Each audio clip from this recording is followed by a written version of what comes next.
Praise the lord. దేవుని ఘనమైన నామమునకు మహిమ కలుగునుగాక. ఈరోజు దేవుని వాగ్దానము, గర్భములో నేను నిన్ను రూపింపక మునిపే నిన్నెరిగితిని. ఇర్మియా గ్రంథము 1వ అధ్యాయం 5వ వచనము.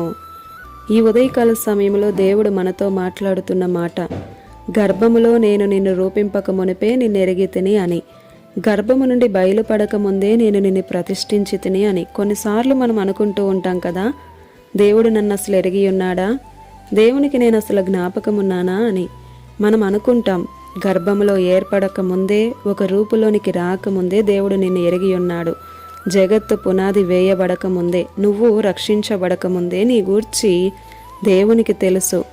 ఏ పరిస్థితులలో నీవున్నావో, ఏ స్థితిలో నువ్వు ఉండి దేవుని వైపు చూస్తున్నావో, నన్ను దేవుడు మర్చిపోయాడేమో అని అనుకుంటున్నావా? ప్రియ సహోదరుడా, సహోదరి, ఆయన అన్నీ ఎరిగి ఉన్నాడు. నీవు కూర్చుండుట, లేచుట, నీ తలంపులు, నీ ఉద్దేశ్యములు, ఆఖరికి నీలో ఉన్న ఆలోచనలు సహితం లెక్కించువాడు మన దేవుడు.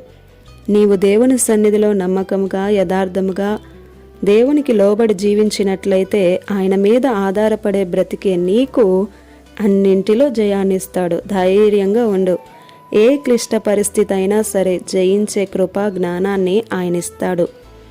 నీ జీవితంలో ఏమి జరగబోతుందో, నీ భవిష్యత్తు ఎలా ఉండబోతుందో సమస్తము కూడా దేవునికి తెలుసు. నిన్ను నీవు దేవునికి అప్పగించుకోవడమే. ఎంత గొప్ప దేవుడో కదా. ఇక్కడ ఇర్మియా అంటున్నాడు, నేను బాలుడును కదా అని. ఇర్మియాతో గర్భంలో రూపింపక మునిపే నేను నిన్ను ఎరిగితిని, నీకు నేను తోడై ఉన్నాను అని. ఇర్మియాకు తోడుగా ఉన్నటువంటి దేవుడే ఈరోజు మన పరిస్థితులన్నిటిలో తోడై ఉండి నడిపించబోతున్నాడు.